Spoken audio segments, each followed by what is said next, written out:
आपलं पुढचं गाणं घेऊन आपल्या समोर येते ऋतुजा गवळी.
तुझ्या नावापुढे हे मी पाहिलं ना गाणं, तेव्हा माझ्या कानात वाजायला लागलं की तुझा कसा आवाज लागेल आणि कसं एनर्जी लावशील तू. आणि त्याबरोबर तू थोडीशी ॲक्टिंग पण करत होतीस त्याच्याबरोबर ठसके देण्यासाठी, आणि खूप छान गायलीस, खूप छान गायलीस. हा आपला जो आणि प्रकार आहे ना, की मी जेवढं आजपर्यंत ऐकलं ना, इतका गोडवा कोळी गीतांमध्ये आहे. आणि सगळ्यात पहिलं म्हणजे हा रिदम इतका जवळजवळ 90% गाण्यांमध्ये हाच रिदम आहे, पण तरीसुद्धा त्याचा कंटाळा येत नाही. तुम्ही ठेका धरताच. आत्ता जे इकडून शिकत्या आल्या ना, अजून दुसरी तू 50 लोकगीत कोळी गीतं गायलीस ना, तरीसुद्धा अशाच शिट्ट्या येतील. इतका अप्रतिमरित्या ते जपलेलं गेलं आहे आणि तू खूप छान कॅरी केलंस. थँक्यू. अभिनंदन. थँक्यू. मला पण आवडलं, खूप छान. तुझ्या आवाजाची धार तू या अशा गाण्यामध्ये छान प्रकारे वापरू शकली. ठसका तुझ्या जेवढा चेहऱ्यात दिसत असेल, तुझ्या एक्सप्रेशनमध्ये जेवढा होता, जेवढा त्या शब्दात आहे, थोडा मला तो आवाजातनं थोडा कमी वाटला. एक 5 dB अजून वाढवला असतास ना व्हॉल्यूम, तर तुला जो अपेक्षित आहे तो ठसकाही माझ्यापर्यंत पोहोचला असता आणि प्रोजेक्शनही मला जाणवलं असतं.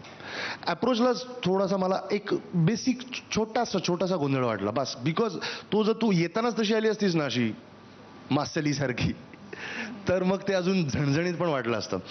आणि बेसिकली हे गाणं क्या बात आहे. हे विजय कठीण जे राव आहेत आणि काय यांचं काय इतकं भारी काय करून ठेवलंय ना. अभिमान नुसताच मनात ठेवून उपयोग नाही येतो. हा मला या गोष्टीचा अभिमान वाटतो, तो मिरवायला पाहिजे. बॉस हे आमच्याकडे हे आहे. म्हणजे आपल्याला म्हणजे मी कायम उदाहरण या गोष्टीचं देतो की हा डांग टिट्टाडांग डिंडाडांग टिट्टाडांग हेच आहे पंजाबी बीट्स आणि डांग टिट्टाडांग डिंडाडांग टिट्टाडांग डिंडा. पण ह्याच 2 बीट्सवर त्यांनी आज काय म्हणतात त्याला जगात त्याचं नाव आहे. त्यांनी त्याचं निरनिराळे प्रयोग करून फ्युजन करून काय काय करून बास हिपहॉपमध्ये पंजाबी आहे, इकडे पंजाबी तिकडे, हे ज्या लेवलला आणून ठेवलं ना. आणि पंजाबी पॉप ही एक वेगळी कॅटेगरी चालू झाली ना, तशी मराठी कॅटेगरी चालू व्हायला पाहिजे.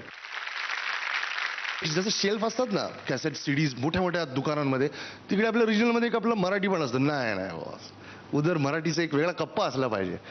आणि या गोष्टीचा आपल्याला काय माहिती, माझा शब्द चुकेल कदाचित, माज असला पाहिजे, गर्व असला पाहिजे, अभिमान असला पाहिजे आणि तो आपण दाखवायला पाहिजे. कोळी हे एक असे आहेत लोक की ज्यांनी आपली परंपरा अजून तशीच ठेवली आहे. तशाच दिसतात कोळी आज सुद्धा तशाच दिसतात. आणि हे जे जपणं आहे ना आपल्या पारंपरिक वेशात असतात.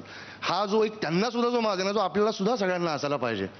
हीच आपली संस्कृती, ही टिकवणंच आपल्या हातात आहे. मार्क बघूया.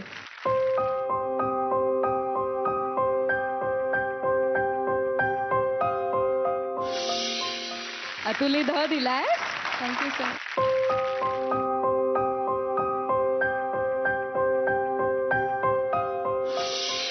अजयनी प दिलाय.